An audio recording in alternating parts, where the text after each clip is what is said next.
സദൃശവാക്യം 19:2 പറയുന്നു, പരിജ്ഞാനമില്ലാത്ത മനസ്സ് നന്നല്ല, തത്രപ്പെട്ട് കാൽ വെക്കുന്നവനോ പിഴച്ചു പോകുന്നു. അവിടെ എന്താ ഇതിൻ്റെ അർത്ഥമെന്നറിയാമോ? നമുക്ക് കാര്യം ശരിയാണ്, കർത്താവ് നമ്മളോട് പറയുന്നു, കർത്താവ് നമുക്ക് പുതിയത് ചെയ്യും എന്ന് പറഞ്ഞ് നമ്മൾ പരിജ്ഞാനമില്ലാത്തവരായിത്തീരരുത്.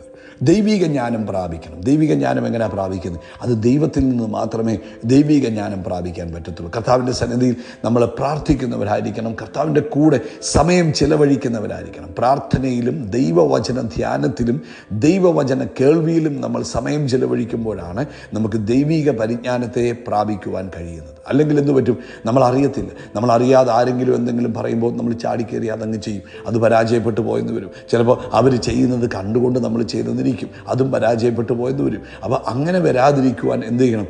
ദൈവത്തിൻ്റെ ആലോചനയിൽ കാര്യങ്ങളെ ചെയ്യണം. അപ്പോൾ ദൈവത്തിൻ്റെ ആലോചന നമ്മളിങ്ങനെ പ്രാപിക്കും. അത് പ്രാർത്ഥനയിലൂടെയും ദൈവവചന ധ്യാനത്തിലൂടെയുമാണ് നമുക്ക് ദൈവത്തിൻ്റെ ജ്ഞാനം പ്രാപിക്കാൻ കഴിയും. അടുത്ത വാക്യം പറഞ്ഞാൽ, തത്രപ്പെട്ട് കാൽ വെക്കുന്നവനോ പിഴച്ചു പോകുന്നു. തത്രപ്പെട്ട് ശീഘ്രത്തിൽ ഒന്നും ആലോചിക്കാതെ എടുത്തു ചാടുന്ന പരിപാടി, ഇത് രണ്ടും ദൈവം ആഗ്രഹിക്കുന്നില്ല. അപ്പോൾ നമുക്ക് ദൈവിക പരിജ്ഞാനം പ്രാപിക്കണം. നമ്മൾ എന്ത് ചെയ്യുന്നു എന്നുള്ളതിനെക്കുറിച്ച് പൂർണ്ണമായ ബോധ്യം വേണം. അത് കർത്താവിൻ്റെ ഹിതമാണോ അല്ലയോ എന്നുള്ളതിന് കർത്താവിൽ നിന്ന് നിശ്ചയമായ ഒരു നിയോഗം പ്രാപിക്കണം. എന്നിട്ട് വേണം അത് ചെയ്യാൻ. അതൊന്നാമത്തെ കാര്യം. രണ്ടാമത്തെ കാര്യം, വേഗത്തിലൊന്നും ചാടിക്കേറി ചെയ്യരുത്. അതിന് കർത്താവിൻ്റെ സന്നിധിയിൽ നിന്ന് പ്രാർത്ഥിച്ച് നിയോഗം പ്രാപിച്ച് കർത്താവിൻ്റെ ആലോചന ഉണ്ടെന്ന് കൺഫേമായിട്ട് മാത്രമേ നമ്മൾ പ്രവർത്തിക്കാവുള്ളൂ. ഈ രണ്ട് കാര്യങ്ങൾ നിങ്ങൾ ശ്രദ്ധിക്കണം. പരിജ്ഞാനം, ദൈവിക പരിജ്ഞാനം വേണം. നമ്മൾ ചെയ്യുന്ന കാര്യത്തെക്കുറിച്ച് വ്യക്തമായൊരു ജ്ഞാനം സമ്പാദിക്കണം. അത് ദൈവത്തിൽ നിന്ന് പ്രാപിക്കണം.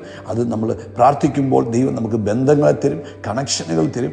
ആ ബന്ധങ്ങളും കണക്ഷനുകളൊക്കെ ഉപയോഗിക്കും. ഒന്നും എടുത്ത് ചാടി ചെയ്യാൻ പാടില്ല. എങ്ങനെയാണോ കർത്താവ് എന്തു പറയുന്നു അത് കർത്താവിൽ നിന്ന് കേട്ടിട്ട് കർത്താവിൻ്റെ ആലോചന പ്രകാരം അതാതിന് ദൈവം ഒരു സമയം വെച്ചിട്ടുണ്ട്.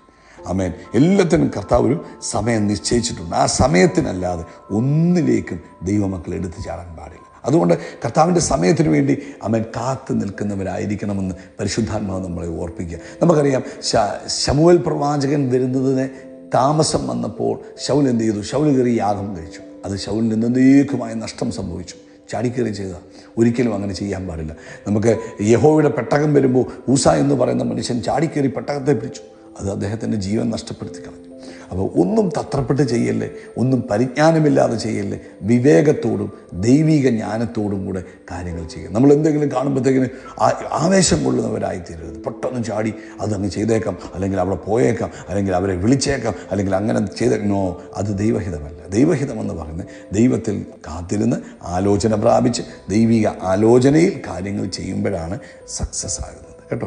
യേശുക്രിസ്തുവിന്റെ നാമത്തിൽ നമ്മൾ ആകാശത്തിലെ നക്ഷത്രങ്ങൾ പോലെയും കടൽക്കരയിലെ മണൽത്തരി പോലെയും അത്യന്തം വർദ്ധിച്ചു പെരുകും. We are blessed, we are really blessed, we are permanently blessed and highly favoured. God bless you, God bless you, God bless U.